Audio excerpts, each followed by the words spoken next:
Bienvenidos y bienvenidas a este encuentro para compartir lengua española con su maestra Scarlett Rincón. ¿Qué es la oración? ¿Cuáles elementos la conforman? ¿Qué es eso de sujeto y predicado? Pues recordemos juntos. La oración es una unidad sintáctica con sentido completo que está conformada por predicado y sujeto.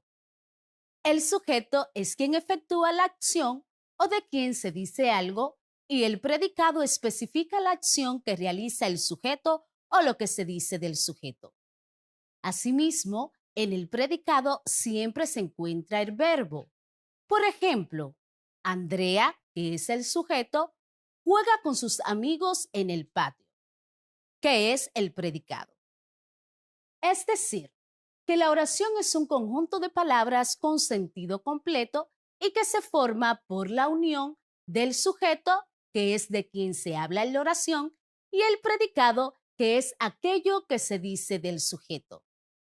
Pero ojo, es importante también destacar que la oración se compone de otros elementos que están presentes en el sujeto y en el predicado específicamente.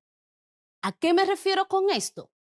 A que existen dentro de la oración elementos como el verbo, la voz pasiva, la voz activa y el complemento directo e indirecto.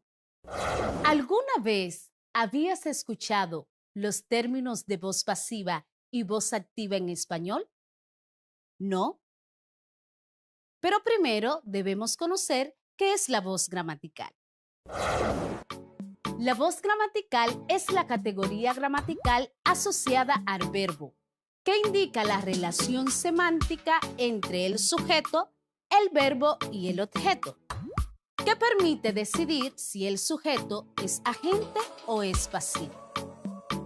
Teniendo en cuenta que el sujeto agente es quien realiza la acción y el sujeto paciente es quien recibe la acción expresada por el verbo.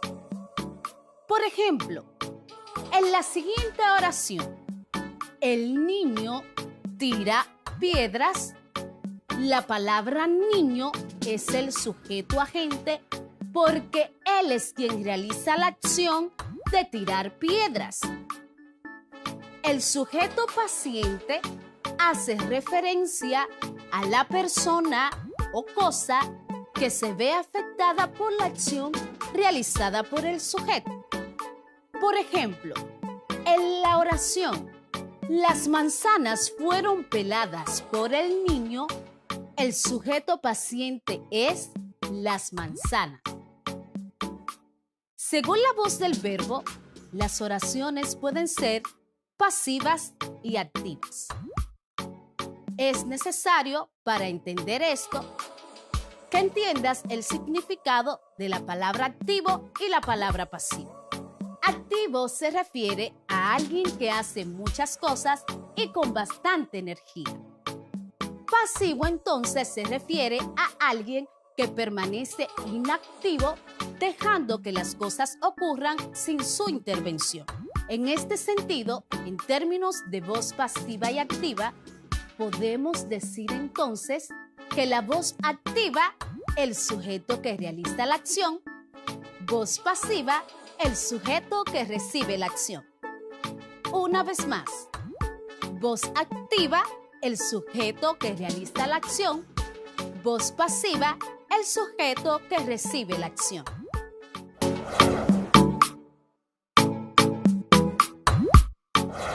Texto informativo. Es una pieza de lenguaje escrito que sirve para transmitir información al receptor. Ofrece datos, descripciones de la realidad, de ciertos hechos o cualquier otro tipo de información cuyo cometido sea transmitir un conocimiento.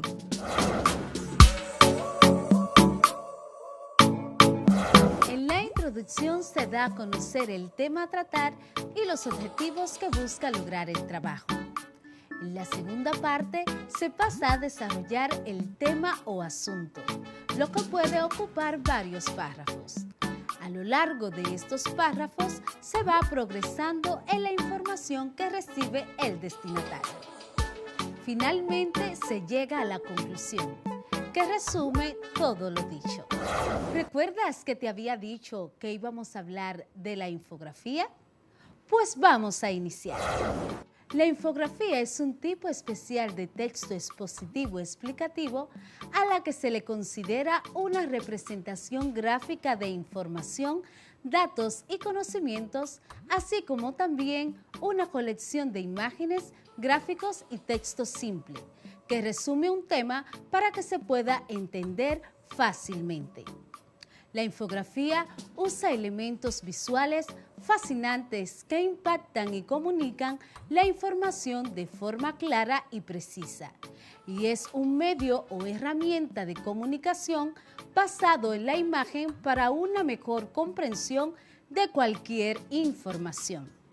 Es decir, que las infografías contienen textos, gráficos e imágenes relacionadas con la información que se describe en la misma. ¿Te gustaría ahora saber cuáles son sus características? Una infografía posee las siguientes características y quiero que por favor tomes nota de cada una de ellas. Número 1. Siempre se encabeza por un titular o título. Siempre se encabeza por un titular o título. Número 2. Debes responder a las preguntas qué, quién, cuándo, dónde, cómo y por qué. Repito, debes responder a las preguntas qué, cómo, cuándo, quién, dónde y por qué. Número 3. Debes sintetizar toda la información posible sobre un tema o asunto. Debes sintetizar toda la información posible sobre un tema o asunto. Número 4. El uso de imágenes es obligatorio. El uso de imágenes es obligatorio. Número 5. Las imágenes contenidas deben ser claras. Las imágenes contenidas deben ser claras. El texto debe ser claro, conciso y breve. Repito, el texto debe ser claro, conciso y breve.